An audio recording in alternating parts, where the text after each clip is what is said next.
just got word that there's a crowdfunded project to collect some of Brian Kirk's mini comics. No better time than to take a look at some of his other stuff.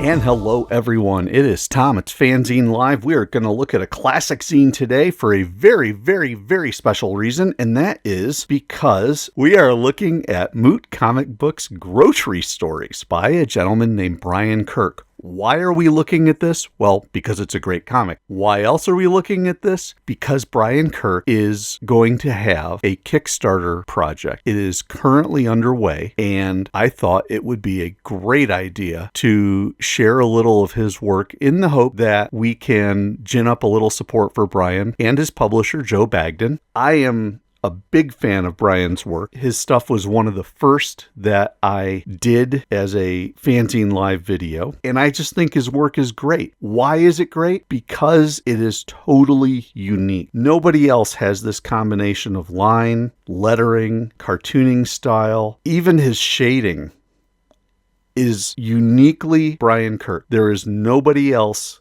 that I have seen that does work like him. When you look at one of his mini comics, it doesn't matter if it's Ubiquitous Man, it doesn't matter if it's The Man with the Cape, it doesn't matter if it's Moot Comics and Stories, or if it's Grocery Stories. It doesn't matter. When you see it, you know it's Brian. And that is a really special quality, especially in the world of small press comics and cartooning. In a way, I guess you could say he is a mature artist. He has found his style. 40 odd years ago, he found it, and he's stuck with it ever since. If you ask him to do a comic for you right now, odds are it would probably look something like this. And that's a really special, special treat. There aren't too many cartoonists who can say that they've been able to work their style over the years and have it be so strong all the way through. All right.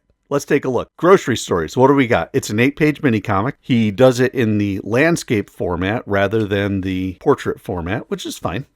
It's a different way of doing it. And he basically is telling the story of a young gentleman named Todd working in a grocery store, as you can see, who clearly is not happy with it. My guess is that back around 1986, somebody named Brian was working in a store, grocery or otherwise, and he had a beef, and he wanted to get it out. And so he put together a mini comic to tell the story. 8-page mini comic, double stapled, just real simple, one piece of paper. You fold it over, you cut it down the seam, you take the two pieces together, and you have yourself a little book.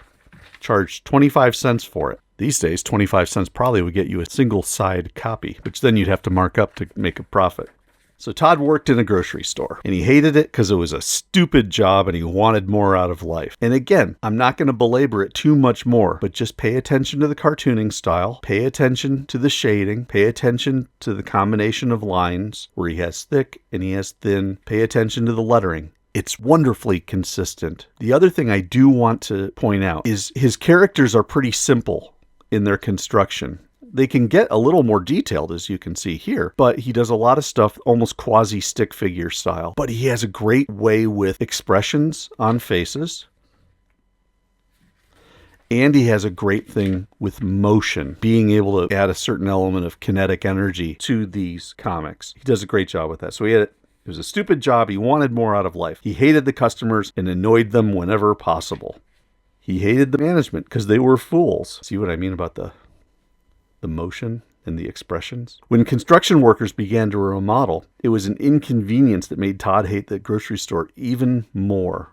Yeah, we're not too bitter about this store. Then one day, the ground opened up and swallowed the grocery store whole.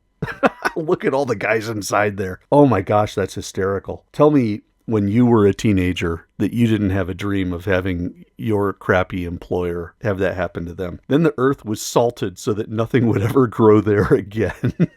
Oh my God. Todd had at last found happiness.